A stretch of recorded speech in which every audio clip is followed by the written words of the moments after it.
Hello, everyone, and welcome back to Midweek Message.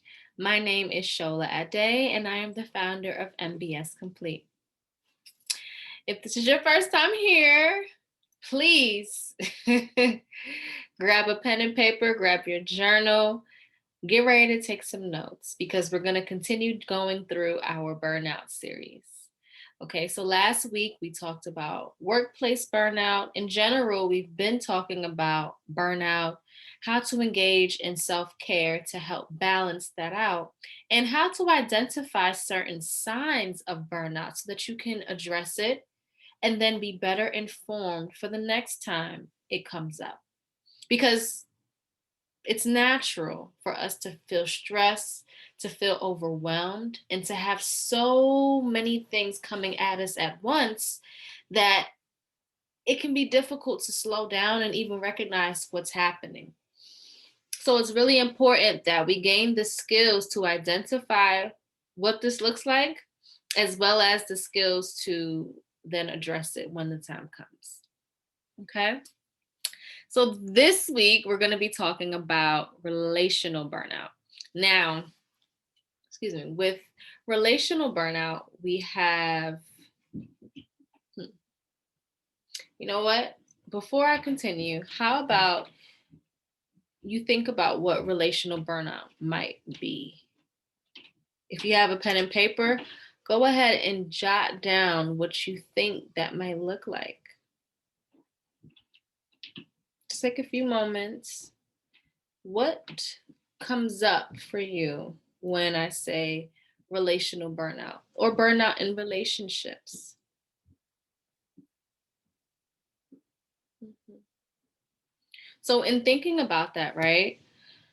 Of course, it's not a topic that's commonly discussed. So, that's why it's important to reflect on these new concepts, right? And think about what they may mean for you before hearing my perspective.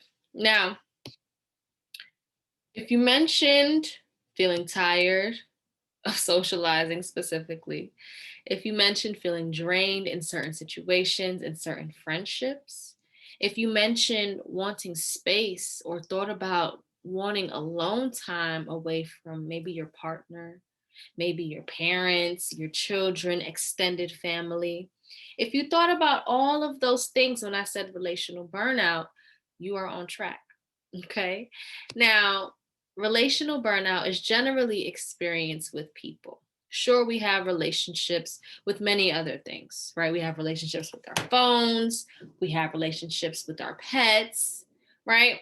Our plants, all of those relationships. In general, and for the topic of today, we're going to be talking about the relationships that we have with people, with other individuals, okay? So, relational burnout can be described as repeated stress and overwhelm that comes with fulfilling relational roles.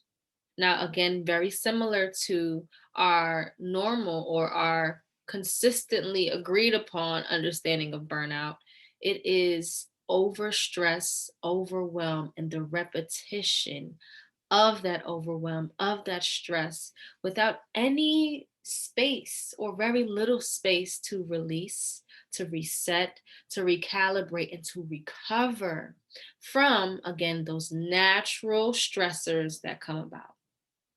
So, in regards to the fact that it is similar to what we generally know as typical burnout, the effects of it also look similar to what we know as typical burnout. So there may be irritability, frustration with others. There may be difficulty making decisions and choosing. There may be difficulties in feeling like yourself and having low self esteem. There may even be a desire to isolate, to go within, and to stay within. And there may even be those physical aspects where you're more fatigued, you have more headaches, maybe you forget to eat and you don't feel energized physically. So, all of these things, again, are very similar to what we know as typical burnout. And going more specifically with people, it's So crucial that we recognize that dealing with people and not just responsibilities in the workplace or responsibilities of life, dealing with people and interacting with people can also bring about those same stresses or those similar feelings. Okay. Again, it's natural that we have stress. And it's also natural that we want to be social. We want to interact with people. We want to engage with others. That's completely normal as part of our existence and our experience. And there are limitations to how much we are able to engage and in what capacity we are able to show up. And so when we get into spaces where it's not as easy to honor those limitations, where we get into a space where we don't honor those limitations for a number of reasons, we get that sense of burnout, that sense of depletion. Okay. So think about all of the roles that you play in your life in regards to people, whether that means it's daughter, sister, brother, mother, father, cousin, neighbor, teacher, principal, social worker. All of these roles that we play in regards to people, they have an impact on us. Now, think about this image, right? You're in the middle, and at the same time, everyone and everything, or everyone, because we was talking about people right now, right? So everyone that requires something from you and wants something from you and needs something from you is there with you, surrounding you, right? So it's you in the middle and everyone else around, asking for different things, needing different things, wanting different things, sharing different things. This is an imagination, right? Just a image created using our visualization. Now, although this is just an image or a piece of our imagination, this can feel very real. It can feel like it's just you in the center and everything and everyone and all their wants and all their desires are surrounding you constantly. Think about celebrities who constantly have paparazzi, right? And these are people that they don't know, fans, right? Think about that on a scale where the people that are around and surrounding you and asking you for things and asking you questions, they are people that you know. They are people that you relate with and interact with and socialize with on a daily basis. How overwhelming that is. How confining that can feel. How suffocating it can be. So, if we find that we resonate with this, I want you to know that, again, you're not the only one, and it's normal. It's normal to be caught in the middle. It naturally happens, and it happens more often when there are so many things going on and we're in a state of stress and we haven't had time to recover. So, how do we recover? How do we reset? How do we release and make space between ourselves and all the people that are around us? What are some ways that you create space and distance so that you can reset, refill, refuel? Think about it. If nothing's coming, that's okay. Maybe you haven't thought about it. Maybe you didn't know that it would be helpful to think about it. Maybe you constantly are playing a role where you're being a giver. And so thinking about yourself maybe isn't on the top of your list. And there are so many people out there that have that, right? So, what can we do? Well, we can start by setting clear boundaries. Set clear boundaries. Now, like burnout, boundaries is something that has been thrown out very often in the media world, in the workplace, between our friends in different settings, right? Boundaries, clear boundaries. How would you define that?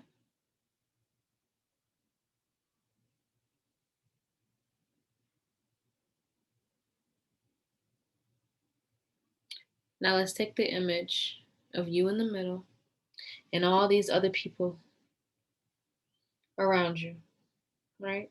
So let's take that image. How can we set up a boundary so that there's some separation? Some clear, again, it's clear, right? There's clear separation between you and others. So maybe let's imagine that there's some sort of gate. The gate has holes, the gate is open, right? You can see through it. You're not shutting yourself off, you're not going into seclusion. So you still want to see through it, right? And then you also want to be able to walk in and out and close the doors or door when you want to. So the lock is only on the side that you have access to. And maybe you have a key. So you can choose when you open it, when you lock it, and when you open it again and re enter into that space of boundaries. No interactions with those that are outside of that gate. And maybe there's a door here and a door there, multiple entrances and exits so that you can move around and you can be flexible and you can float. The point is that there are doors there and there still is the boundary that has been created. And so when you clearly set those boundaries, what you're doing is you're identifying your needs. So, what do I need in order to feel like I have some safety here within myself? That I have some sort of protection and some sort of divided, some clear division between me and others, right? So, what do you need in order for that to happen? Do you need maybe just one door, just one opening? Again, recognizing limitations and recognizing strengths. Recognizing when maybe I just need to have one opening so I can go in and out. And also recognizing when you have space for more openings to go in and out of. Okay? At the same time, right? Identifying the needs of others, right? So maybe thinking again about our one person, yourself in the middle, and we have our little gate. Maybe the gate is eye level. Maybe it's below eye level. Maybe it's really tall. Again, identify your needs so that you can determine how to construct those boundaries. Get specific. Maybe there's one part of that circular gate that has a blocked off part where there's no access going in. So think about that and then think about, am I going to allow others into this space? Now, again, right, visually, let's think about it. Let's use our imagination. Can everybody in that circle or outside of that circle rush into the circle at one time? Even if you open all the doors, there will still be people squishing and trying to get through and pushing and doing all these things to get inside of that boundary. So the key is being able to pick out one at a time Maybe you pick out two at a time and they come from different doors, different angles, different ways of entering your space. And so, again, you're choosing and you're also recognizing, okay, hey,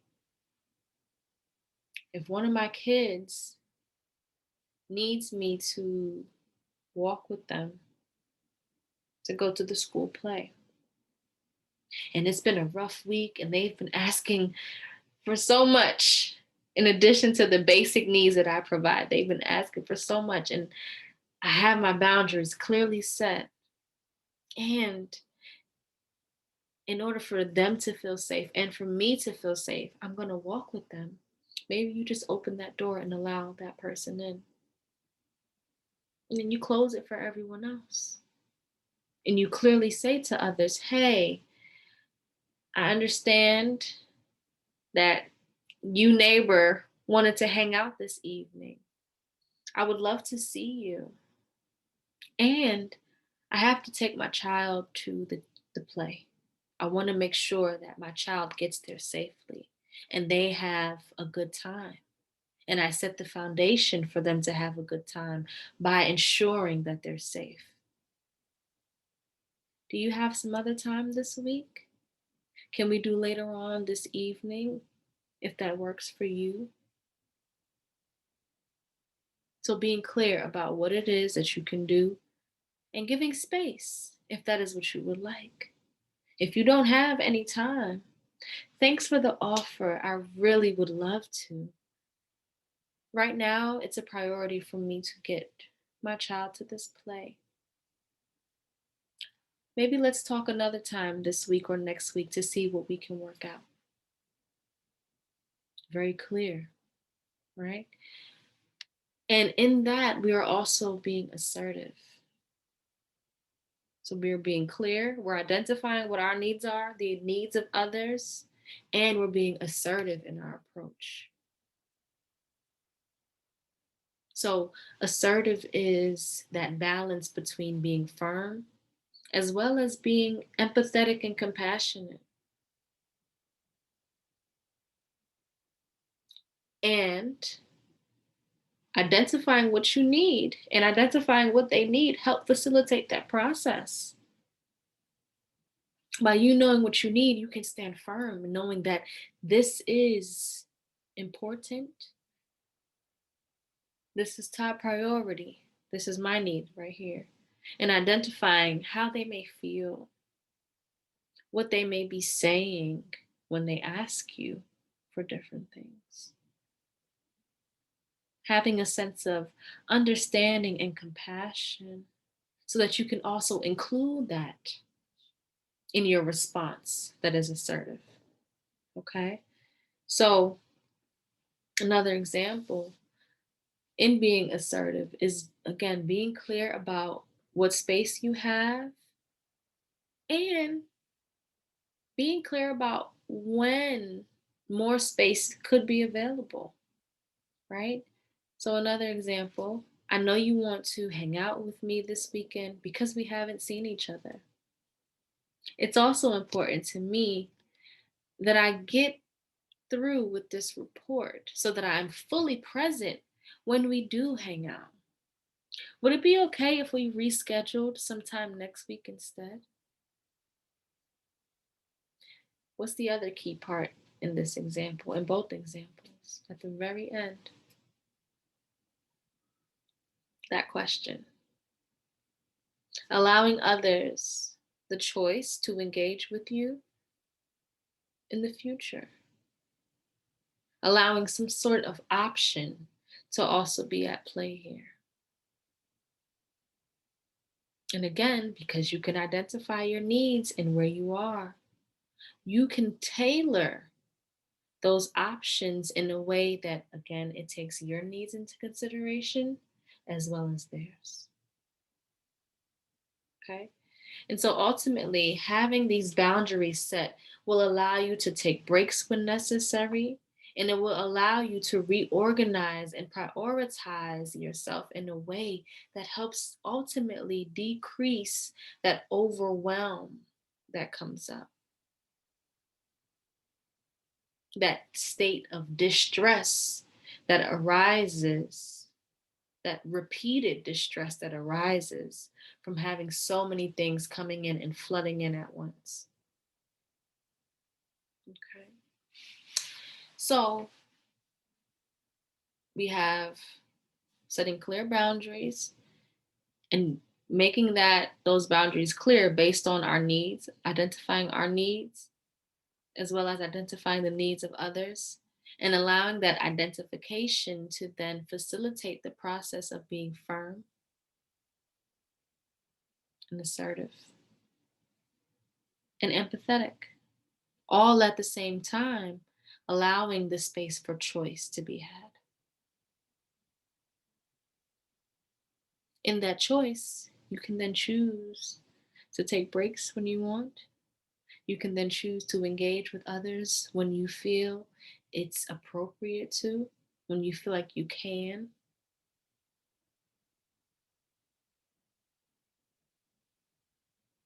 And at the end of the day, ensuring that your peace of mind is priority. And we'll talk in our last video in this series next week about prioritizing self and refilling your cup. How to get this ultimate sense of balance, whether it's in our relationships with people, whether it's in our relationship with things, pets, activities, whether it's our workplace, and whether it's just life in general. We'll talk about how to balance it all, how to prioritize self and refill that cup so that we can keep going, we can recover, we can restore ourselves for the next time. Okay. As always, I'm so grateful that you all decided to join this evening, today, next week, whichever week we are in. I don't know when you're watching this.